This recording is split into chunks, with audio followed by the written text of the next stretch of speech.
The National Museum of Fine Arts in Padre Burgos, Manila is comprised of 29 galleries and exhibitions which features the works of the great Filipino artists throughout the Philippine history. The structure itself started its life as the old legislative building which was home to both the Philippine Congress and Senate of different time periods.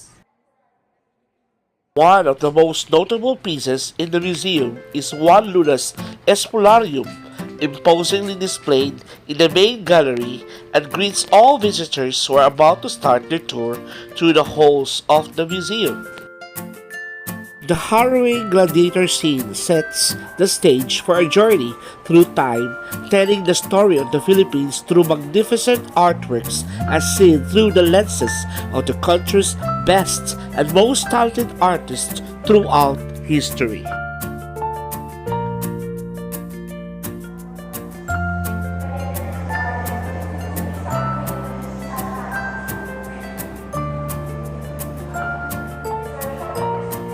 Assassination of Governor Fernando Bustamante and son.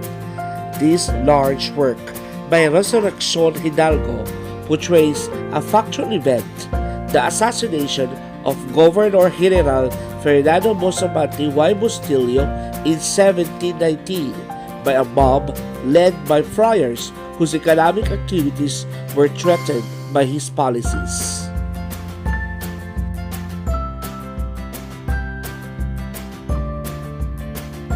Men at Work is a large-scale triptych oil on canvas painting created in the year 1979 by Ang Kyokok. This semi-abstract painting depicting solid, heavy, and muscular human limbs and torso in tones of black and white and engaged in physical work represents the strength of the labor force. The National Museum of Fine Arts, formerly known as the National Art Gallery, is an art museum in Manila, Philippines. It is located on Padre Burgos Avenue across the National Museum of Anthropology in the eastern side of Rizal Park. The museum, owned and operated by the National Museum of the Philippines, was founded in 1998 and houses a collection of paintings and sculptures by classical Filipino artists such as Juan Luna, Felix Resurrección Hidalgo, and Guillermo Tolentino.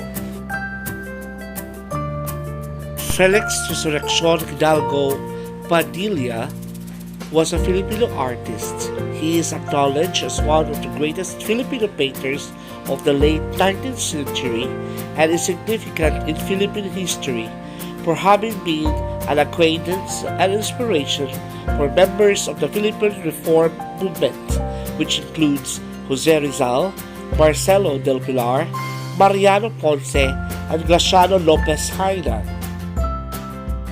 The Parisian life, also known as Interior d'On Cafe, literally meaning inside a cafe, is an oil-on-canvas impressionist painting made by a Filipino painter and revolutionary activist Juan Luna in 1892. The painting, presently owned by the Government Service Insurance System, is currently exhibited at the National Museum of Fine Arts.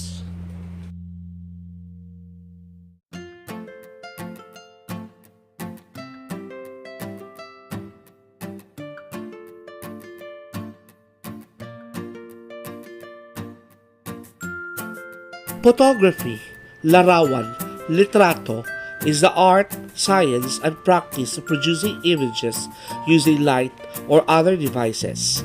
The National Museum of the Philippines holds a photographic collection from National Fine Arts Collection. These are the 3 photographic exhibitions that are currently in its regional museums.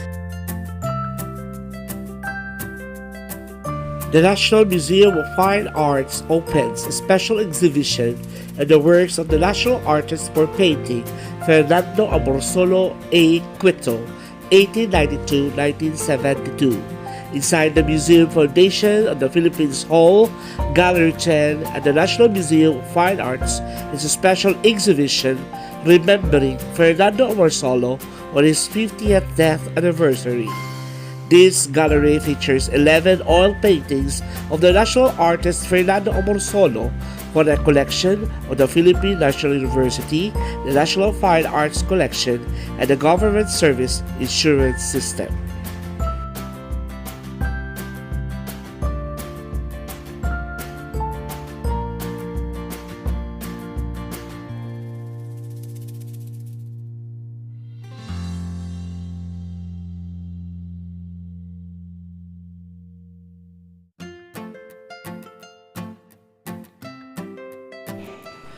The National Museum of Fine Arts celebrates the 132nd birth anniversary of our national artist for sculpture, Guillermo Tolentino, born on the year 1890 by featuring his sculptures.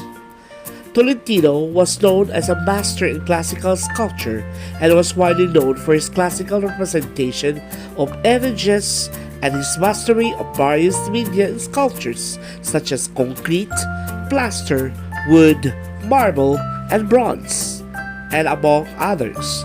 Besides being an exceptional artist, he is a musician and a writer. He is known to put titles on his sculptures in Baybayin, the oldest writing system of the Filipino people. He was honored as a national artist for the sculpture in 1973. The national artist died in July 12, 1976.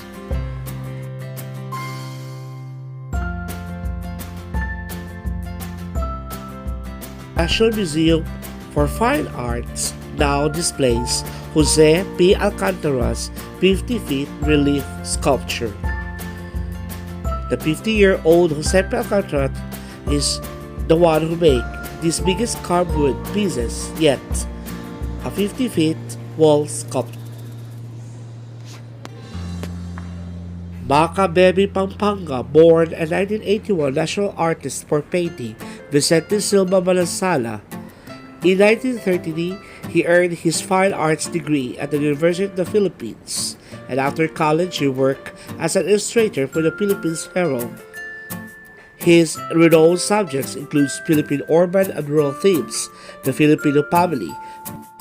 The Senate Session Hall is located inside the old Legislative Building in Manila, now known as the National Museum of Fine Arts, one of the three main museums under the National Museum of the Philippines.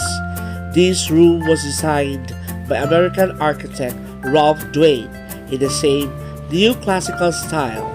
Also, it houses the session hall for the Upper House after the effectiveness of the Jones Law in 1916.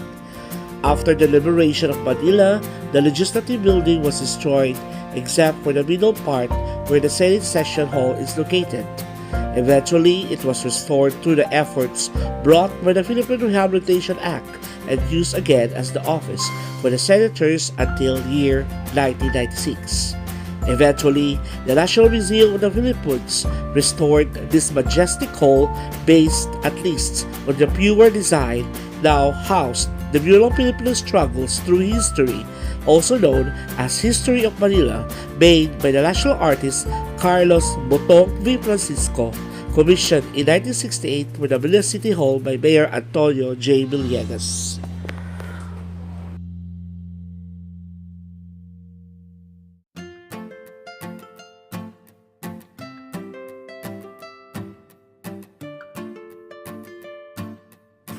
Napoleon B. Abueva was recognized as the father of modern Philippine sculpture.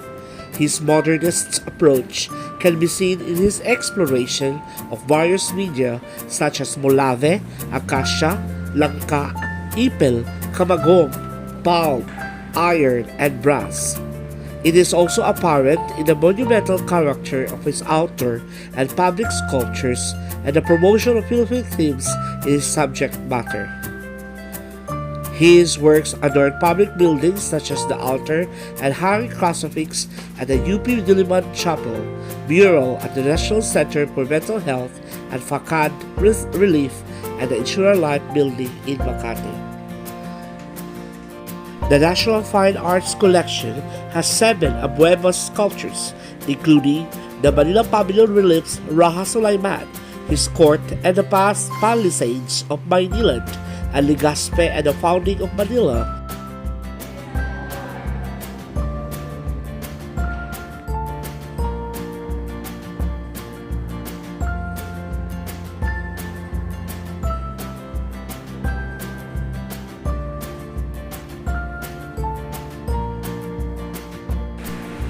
In 1961, Film Life Foundation commissioned then 50-year-old Josepe Alcantara to make one of his biggest carved wood pieces, a 50-feet wall sculpture. It was made to embellish the wall of the newly constructed Film Life Auditorium at the Philippine American Life and General Insurance Incorporated.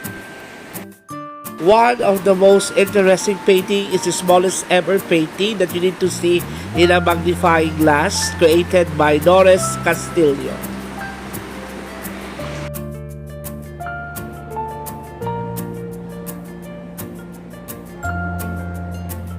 The National Museum for the Fine Arts also features paintings of the New Millennium in black and white.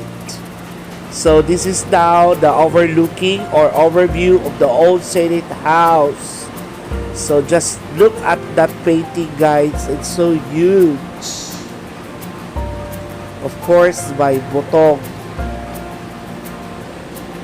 And of course, the National Museum for Fine Art features the gallery, which caters the famous sculpture by Guillermo Tolentino. And also, these are the facade of the galleries, outside the galleries of the National Museum. It features 7 galleries. And of course, they have also their elevators for persons with disability like me, Charot. Kapoy lang yun og, sa kanaong sa hagdan. So you have to make use of the elevator. The National Museum of Fine Arts also features a replica of the world's famous the Madonna della Pieta, or the Pieta, known as La Pieta, which is a marble sculpture of Jesus and Mary at Mount Golgotha, representing the 6th story of the Blessed Virgin Mary by Michelangelo Buonarroti, now in St. Peter's Basilica, Vatican City.